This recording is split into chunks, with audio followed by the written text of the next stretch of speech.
We the people of India, हम लोगों को ट्रम्प चाचा को गाली देने से पहले एक तो थैंक्स बनता है, एक तो शुक्रिया अदा करना चाहिए। क्योंकि आज इंडिया जो एक बहुत बड़ा जो एक एफटीए जो भी ट्रेड डील साइन कर रहा है पूरे वर्ल्ड के साथ, बीते कुछ दिनों में जो यूरोप के साथ जो एक ट्रेड डील साइन किया गया है जिसको मदर ऑफ ऑल ट्रेड भी कहा जा रहा है, ये सब कुछ के पीछे एक ही शख्सियत का जो है योगदान है, उसका नाम है Donald Trump, the president of USA. And मुझे पता नहीं है, मुझे ऐसा लगता है कि जो डोनाल्ड ट्रंप का जो अभी जो एक आइडियोलॉजिकल शिफ्ट या फिर जो आइडियोलॉजी चल रहा है पूरे दुनिया के भीतर में, उनका स्पेशली उसका जो इम्पैक्ट जो ग्लोबली जो एक अप्स एंड डाउन्स एंड जो ग्लोबली शिफ्ट हो रहा है, डोनाल्ड ट्रंप का जो अभी सेकेंड जो टेन्योर आया हुआ है आपके यूएसए के अंदर में, वहाँ पे उसके चलते जो एक मागा नामक जो वायरस, मैं वायरस इसीलिए बोल रहा हूँ क्योंकि मेक अमेरिका ग्रेट अगेन का जो नारा दिया जा रहा है हर एक दिन, हर एक दूसरे दिन, जिसके चलते हर एक वर्ल्ड में जो जो कंट्री है उसके ऊपर टैरिफ पे टैरिफ दिया जा रहा है, उनको धमकियां दिया जा रहा है, उनको इल्लीगली बुलिंग किया जा रहा है यूएसए के तरफ से। एंड उनको जो है तोड़ के मरोड़ के निचोड़ के उनको जो है ये भी बोल सकते हैं कि ब्लैक मेलिंग करके जो है इन्वेस्टमेंट लाया जा रहा है अमेरिका के अंदर में। एंड जो इतना तारीफ का जो एक पूरा जो सिनारियो है जो कि ना इनडायरेक्टली एंड डायरेक्टली अमेरिका को ही ठेस पहुंचा रहा है। एंड ऑब्वियसली अमेरिका का जो जनता है उनको ही पे करना पड़ रहा है। ये जो पूरा आइडियोलॉजिकल शिफ्ट है जिसके चलते पूरा जो दुनिया है वो नास्तनाबूद है। कभी सुबह उठो तो वेनेजुएला में अटैक हो जाता है, कभी सुबह उठो तो B2 बम्बर लेके वो ईरान के ऊपर जो है न्यूक्लियर जो उन लोगों का स्टेशन है वहां पे जो है बमबारी करने को फिरता रहता है, कभी इसको थ्रेटिंग करता है, कभी कनाडा को थ्रेटिंग मारता है, क्योंकि कनाडा जब जाके चाइना के पास अपना एक नया ट्रेड डील लेके जाता है तो कनाडा को बकायदा एक जो अपना स्टेट घोषित कर देता है। अभी रिसेंटली फ्रांस को, मतलब अगर फ्रांस जाके जो बोर्ड ऑफ पीस में अगर नहीं जाता है तो 200% का टैरिफ उन पे फेंका जा रहा है, ऐसा जो है थ्रेटनिंग किया जा रहा है। मतलब आप सोचिए ये जो पूरा नेटो का कंसेप्ट है, जो पूरा यूरोपियन यूनियन है, मतलब जो वेनेजुएला के बाद जब ट्रंप जो है ग्रीनलैंड के ऊपर जो एक हमला बोल दिया है, ग्रीनलैंड के हर एक नागरिक के ऊपर, मतलब हर एक नागरिक को इनडायरेक्टली एंड डायरेक्टली ब्राइब दिया जा रहा है through out the Donald Trump के एंड से। मतलब यूएसए के तरफ से ग्रीनलैंड के हर एक नागरिक को बोला जा रहा है भाई ये लो, तुमको पैसा लो, पैसा तो नहीं डॉलर लो, तुम अपने आप को, अपने ईमान को बेच दो यूएसए के हैंड पे। तो ये जो पूरा चक्कर चल रहा है, मतलब जो नेटो बनाया गया था, जो डेनमार्क जो है अभी जो है उसका जो रिटेलिएशन कर रहा है, पूरा यूरोप जो है मतलब डेनमार्क के पीछे सपोर्ट देने में खड़ा हुआ है, जो पूरा नेटो का कंसेप्ट है उसको एकदम उखाड़ फेंकने का जो एक तरीका है वो बहुत ही कैजुअल है। मतलब जो ग्रीनलैंड में, मानता हूं भाई ग्रीनलैंड में बहुत सारा जो है आपका प्रॉफिट है, वहां पे जो है आपको न्यू ट्रेड रूट ओपन हो रहा है, वहां पे बहुत सारा मिनरल्स आपको मिलेगा। एंड उसको बकायदा जस्टिफाई करने के लिए आप जो मॉन्ट्रो डॉक्ट्रिन करके एक जो डॉक्ट्रिन आपने, अभी पुराना डॉक्ट्रिन है, जो वेस्टर्न हेमिस्फीयर सब कुछ भाई यूएसए का अपना कॉरिडोर है, अपना जो है गार्डन है, अपना जो है एरिया है, तो यहाँ पे रशिया एंड चाइना को हम आने नहीं देंगे। हाँ, बाकायदा चाइना बहुत दिनों से वहाँ पे जो है मिनरल का काम जो है, मिनरल का जो माइनिंग है या फिर जो है एक्सप्लोरेशन वो करते जा रहा है। एंड उससे भी ज़्यादा जो है यूएसए का खुद का भी बेस था वहाँ पे, ऐसा नहीं कि बेस नहीं था, बेस था। हाँ, ऐसा भी सुनने में आ रहा है कि गोल्डन डोम नामक जो भी उन लोगों का जो प्रोजेक्ट है यूएसए का, जिसके चलते यूएसए के ऊपर कोई भी हमला नहीं कर पाएगा, उसके लिए भी ग्रीनलैंड जरूरी है। लेकिन भाई नेटो तो आपका ही है, मतलब आप नेटो का रखवाला हो, नेट सिक्योरिटी प्रोवाइडर हो। अगर आप खुद ही रक्षक बन के भक्षक बन जाओगे तो क्या फायदा होगा, जहां पे यूएसए एक जीता जागता पीस के लिए या फिर डेमोक्रेसी के लिए, सो कॉल्ड डेमोक्रेसी के लिए जो माना जाता है, वही अगर हर एक कंट्री के ऊपर हमला करता रहेगा तो चाइना क्या करेगा? तो रशिया भी शायद ठीक ही कर रहा है यूक्रेन के ऊपर। तो हर एक चीज़ों के बारे में आज बात करेंगे एंड बात करना ज़रूरी है, क्योंकि अभी जो दुनिया है वो मल्टीपोलर तो छोड़ ही दीजिए, यूनिपोलर बाइपोलर मुझे तो नहीं लगता कोई भी पोल बचा हुआ है अमेरिका के सिवा। क्योंकि आप ये देखिए कि हर एक कंट्री जो है ऑब्वियसली चाइना को जो है इंसिस्ट कर रहा है कि आप आगे आइए, आप इन्वेस्टमेंट कीजिए, आप ऐसा मत कीजिए कि प्रोडक्ट बनाइए एंड डंप करते रहे। मतलब ऑब्वियसली फ्रांस का जो आपका प्रेसिडेंट है वो ऐसा डायरेक्टली बोला भी है, चाइना को निमंत्रित किया है, आप आइए मेरे कंट्री पे इन्वेस्ट कीजिए। चाइना को वो जगह लेना पड़ेगा अभी यूएसए का, जो एक ऑब्वियसली यूएसए जो है हर एक जगह से अपने आप को जो है मुकर रहा है, अपने आप को जो है डिलीशन करते जा रहा है। जैसे कि आपको पता है कि हु से, मतलब वर्ल्ड हेल्थ ऑर्गेनाइजेशन से उसको अपने आप को डिलीट कर दिया है, यूएनएफसीसी से डिलीट कर दिया है, बहुत सारा जो जो इनिशिएटिव है, प्रोग्राम्स है, वहां से जो है यूएसए अपने आप को जो है तरह तरह से, मतलब कुछ भी करके अपने आप को डिलीट कर रहा है। मतलब डिलीट करने का एक ही वजह दिया जा रहा है कि भाई अमेरिका को हम ग्रेट बनाएंगे। मतलब कैसे बनाएंगे? अगर आप लीडर हो वर्ल्ड का, अगर आप एक जो इमेज है जिसके चलते जो है होप मिलता है, पीस मिलता है हर एक लोगों को, आपको एक लीडर जैसा बर्ताव करना चाहिए। लेकिन आप जो है हर जगह से मुंह मतलब फेल ले रहे हो, लेकिन इसका क्या मतलब है? इसीलिए जो है वैक्यूम क्रिएट हो रहा है। हाँ, अभी चाइना का जो है एक पोजीशन बनते जा रहा है कि वो वैक्यूम को फिल करे। इसीलिए हम लोग आज इस वीडियो में ब्रिक्स के बारे में बातचीत करेंगे। क्यों ब्रिक्स इतना ज़्यादा जो है एक सिग्निफिकेंस होल्ड करता है, इसके पीछे का हर एक चीज को हम लोग जानेंगे। एंड क्या ब्रिक्स इंडिया के लिए अच्छा है या फिर बुरा है, हर एक चीज को हम लोग जो है इस वीडियो में बातचीत करते रहेंगे। And so please stay tuned with us, पूरा वीडियो को आप देखिए तो आप लोगों को एक जो है नया पर्सपेक्टिव मिलेगा। क्यों ब्रिक्स हम लोगों के लिए, जैसा आप मानते हैं कि बहुत ही अच्छा है, अगर आप दूसरा साइड को भी देखेंगे कुछ कुछ जो है ऑब्स्टैकल्स है, इसीलिए जो है इंडिया उतना ज़्यादा जो है ब्रिक्स को लेके, मतलब आप इस वीडियो को पूरा देखिए तो आपको पता चल ही जाएगा कि क्यों उतना ज़्यादा जो है ब्रिक्स के अंदर जो है इंडिया अपने आप को इन्वॉल्व नहीं करना चाहता। First of all we should know about that ये जो ब्रिक्स का आइडिया है वो कोई कंट्री या फिर कोई भी कंट्री के अंदर बैठा हुआ लीडर के दिमाग में नहीं आया था। ब्रिक्स का आइडिया जो है एक इकोनॉमिक्स के आइडिया से बिलोंग करता है। जिम ओ'नील जो गोल्डमैन सैक्स में काम करता है, मतलब काम करते थे, उनके दिमाग में जो है एक आइडिया आया था एंड उन्होंने जो है अपने आइडिया को प्रिस्क्राइब किया था। जो है ये बोला गया था 21st सेंचुरी में ब्राज़ील, रशिया, इंडिया, चाइना, इन लोगों का जो है मार्केट में दबदबा बहुत ज़्यादा जो है बढ़ने वाला है। तो उन लोगों को जो है एक अपने आप में एक साथ जुट होके जो है काम करना चाहिए। तो उसी के बिहाफ पे 2009 में जो है रशिया में फर्स्ट समिट बैठता है ब्रिक्स का। लेकिन जो ब्रिक्स है वो पहले ब्रिक्स नहीं था, वो पहले ब्रिक था, क्योंकि 2009 में जो है Brazil, Russia, India and China जो है फर्स्ट जो है समिट में जो है आता है। एंड उसके बाद 2010 में साउथ अफ्रीका जो है एडिशन होता है, फिर जो है ब्रिक्स का उद्घाटन होता है। लेकिन अभी जो है ब्रिक्स में बहुत सारा जो बाहर का भी मेंबर ऐड किया गया है, इसलिए अभी उसको ब्रिक्स प्लस कहा जाता है।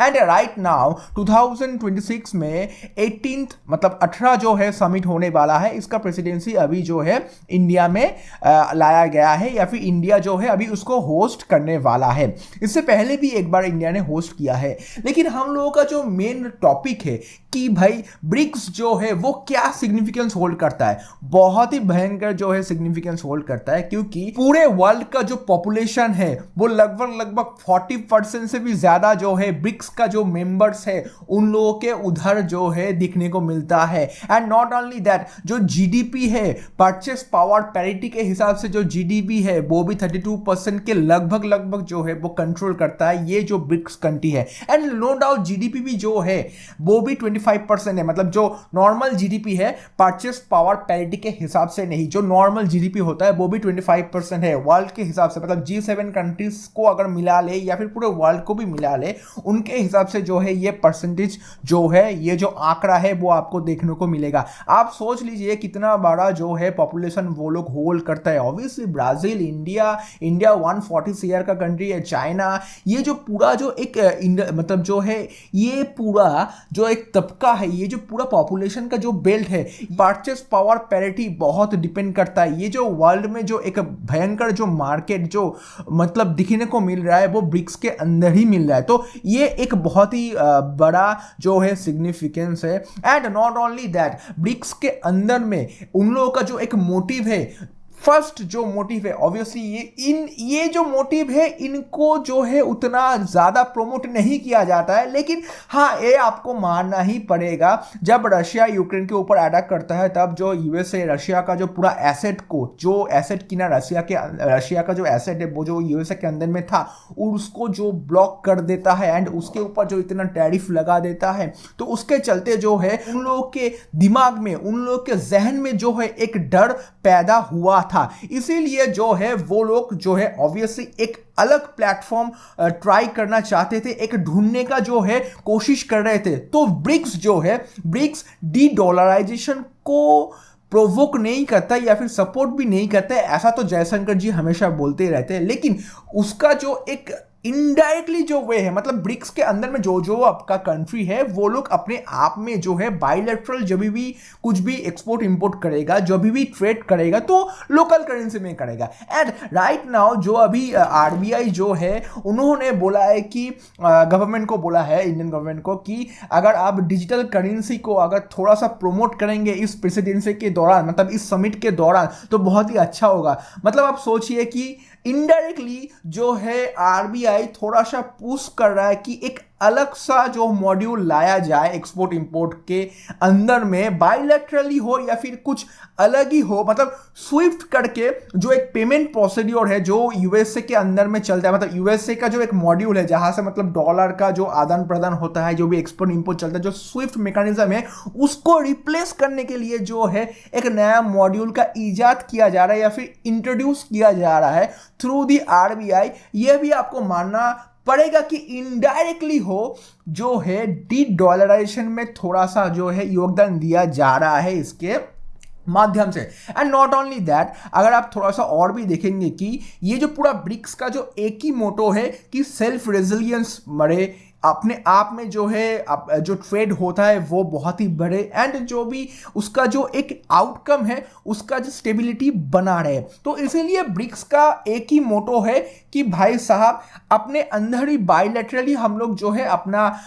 खुद का जो है मॉड्यूल को इंक्रीज करता रहे। एंड इसलिए उन्होंने खुद 2015 में न्यू डेवलप बैंक का इजाद किया था, जो कि ना आप बोल सकते हैं वर्ल्ड बैंक का ही एक रेप्लिका है या फिर वर्ल्ड बैंक का ही एक कॉपी है। यूके का चाइना के साथ डील, कनाडा का चाइना के साथ डील, एंड यूरोप का जो एफटीए है इंडिया के साथ। हाँ, हालांकि यूरोप का जो एफटीए है वो 21 साल से जो है पेंडिंग पड़ा हुआ है, मतलब 2007 से लगातार जो है कोशिश किया जा रहा था कि ये जो एफटीए है वो हो जाए। मतलब ऑटोमोबाइल सेक्टर के चलते थोड़ा सा अनबन हो रहा था European union and the India के बीच में। तो ये जो हर एक जो European countries and the western countries का जो थोड़ा शिफ्ट है, मतलब थोड़ा नहीं बहुत ही ज्यादा जो शिफ्ट है, वो एक ही चीज को दर्शाता है कि भाई वो लोग एक नया पोल को ढूंढने की कोशिश कर रहे हैं। मतलब एक नया प्लेटफॉर्म, एक अपना जो पुराना प्लेटफॉर्म है जहां पे थोड़ा सा जंग लग चुका है, जहां पे थोड़ा सा स्टेबिलिटी का जो है कमियां दिखने को मिल रहा है, जहां से थोड़ा इधर उधर करके कुछ भी हो जाए, थ्रेटनिंग मिल रहा है, कभी कभी जो है टैरिफ भी मिल रहा है। हाँ, हालांकि यूरोपियन यूनियन भी बहुत सारा जो है टैरिफ का रिटेलिएशन भी दिया है यूएसए को, लेकिन ये जो एक विश्वास का जो घात हुआ है यूएसए एंड यूरोपियन यूनियन के बीच में आपका ग्रीनलैंड को लेके, तो उसके चलते जो है एक जो नया जो है दौर आने वाला है बीते कुछ महीनों में या फिर सालों में। हर एक जो कंट्री है, हर एक जो यूरोपियन यूनियन बोल लीजिए आप, कनाडा बोल लीजिए आप, यूके बोल लीजिए, फ्रांस बोल लीजिए, इवन मिडिल ईस्ट में जो सऊदी अरेबिया, यूएई, हर एक कंट्री, स्पेसिफिकली सऊदी अरेबिया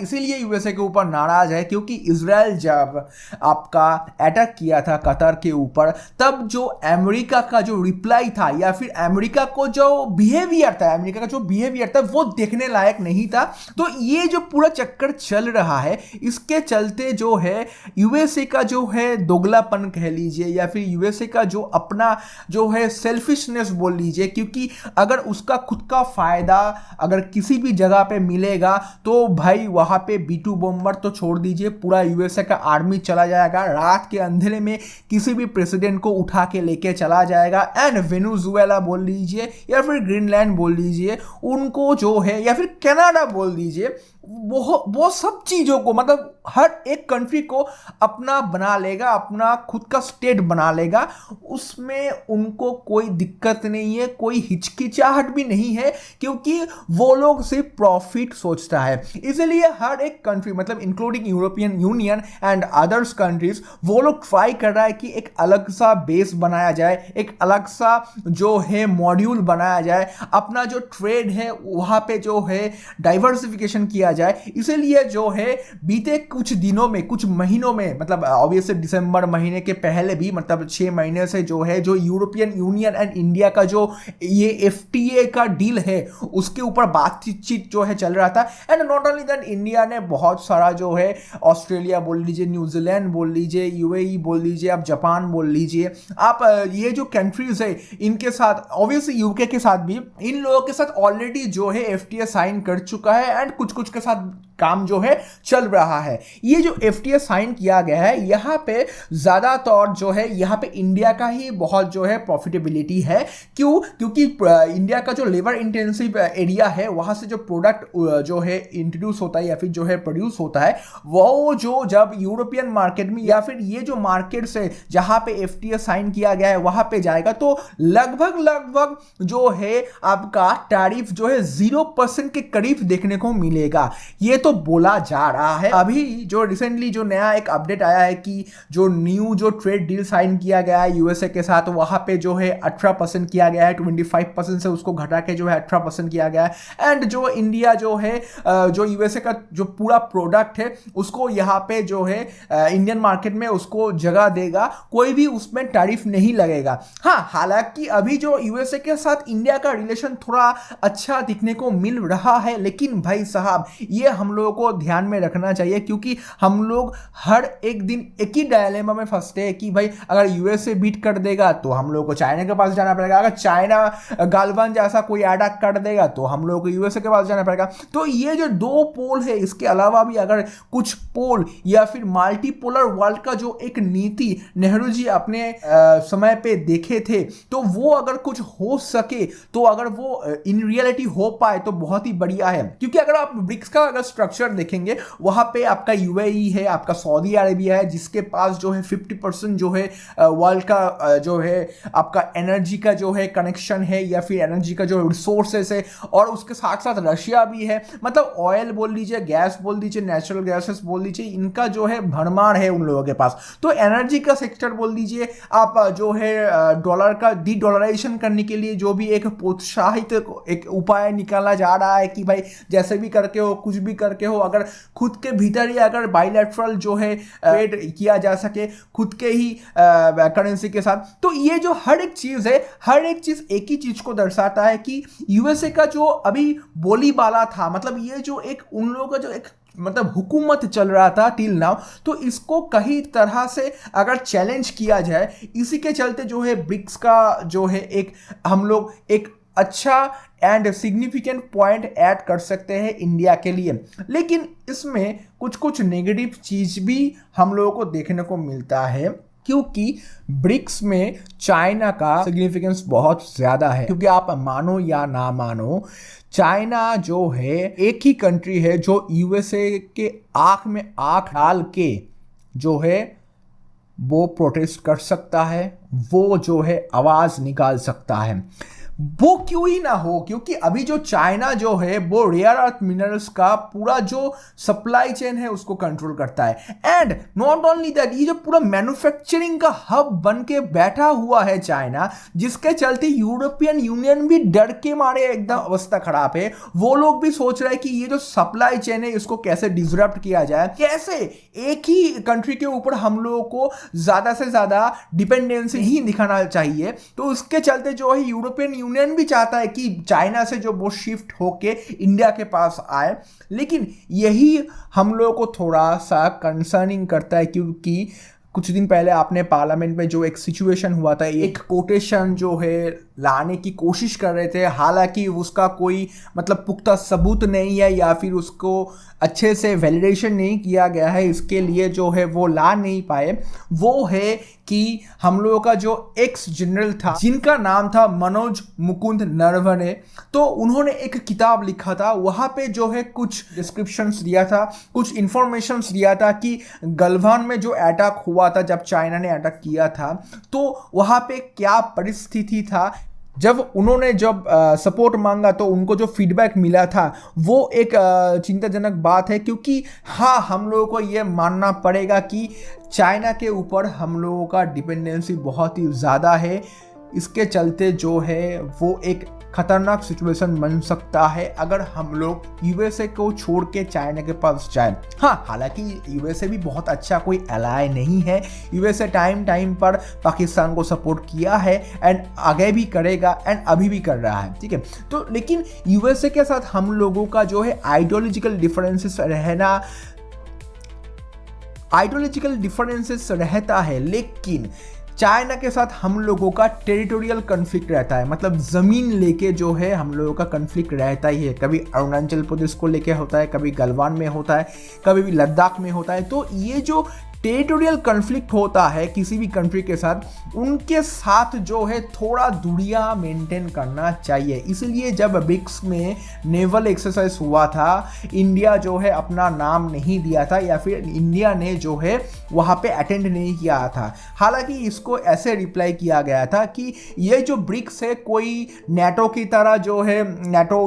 जो सिक्योरिटी प्रोवाइडर या फिर जो है डिफेंस स्ट्रेटेजिक जो है कॉम्प्रिहेंसिव मतलब जो भी यूनिटी वगैरह जो होता है वो नहीं है। वो सिंपली एक जो कमोडिटी है जहाँ पे बिजनेस का बात होगा, जहाँ पे ट्रेड का बात होगा, जहाँ पे जो है कैसे हर एक कंट्री का बेनिफिट हो उसका बात होगा। तो कोई नेवल एक्सरसाइज में पार्टिसिपेशन का कोई भी जो है कोई भी मैंडेटरी जो है आपके नेवल एक्सरसाइज में ज्वाइन करने के लिए कोई भी मैंडेटरी आपका हिसाब किताब नहीं है। तो इसीलिए जो है इंडिया इसको बोलता रहता है, लेकिन हमको भी पता है या फिर हम सभी लोगों को पता है कि इंडिया नहीं चाहता कि ब्रिक्स में भी चाइना का बोलीबाला उतना ज़्यादा रहा है, क्योंकि रशिया तो भाई पूरा डिपेंडेंट है चाइना के ऊपर, ईरान भी है। तो ये जो आपका जो ब्रिक्स है, ब्रिक्स में जो है आपका चाइना का जो है बोलीबाला बहुत ही ज़्यादा है। इसलिए हमेशा हम लोगों को ये याद रखना पड़ेगा, अगर इंडिया मेक इन इंडिया नहीं कर पाए, आत्मनिर्भरता के ऊपर काम नहीं कर पाए, अगर सेल्फ रेजिलियंस के ऊपर काम नहीं कर पाए, तो हम लोगों को हमेशा दर बदर भटकता रहना पड़ेगा। क्योंकि अगर यूएसए कभी लात मारता है तो हम लोगों को चाइना के पास जाना पड़ेगा, अगर कभी चाइना कुछ इधर उधर कम कर देता है तो हम लोगों को यूएसए के पास जाना पड़ेगा। इसीलिए इंडिया को सेल्फ रेजिलियंस के ऊपर काम करना चाहिए, आत्मनिर्भरता के ऊपर काम करना चाहिए, ना कि कोई भी जुमला को सपोर्ट करना चाहिए। Thank you for today. अगर ये वीडियो आपको अच्छा लगे लाइक शेयर एंड सब्सक्राइब कर दीजिए। अगर कोई आपका ओपिनियन है वो आप कमेंट्स कर दीजिए। एंड अगर आपका कुछ थॉट्स है उसके ऊपर हम लोगों को काम करना चाहिए वो भी कमेंट कर दीजिए। अगर आप लोग कमेंट करेंगे लाइक एंड शेयर करेंगे तो हम लोग को बहुत मोटिवेशन मिलेगा। So thank you so much.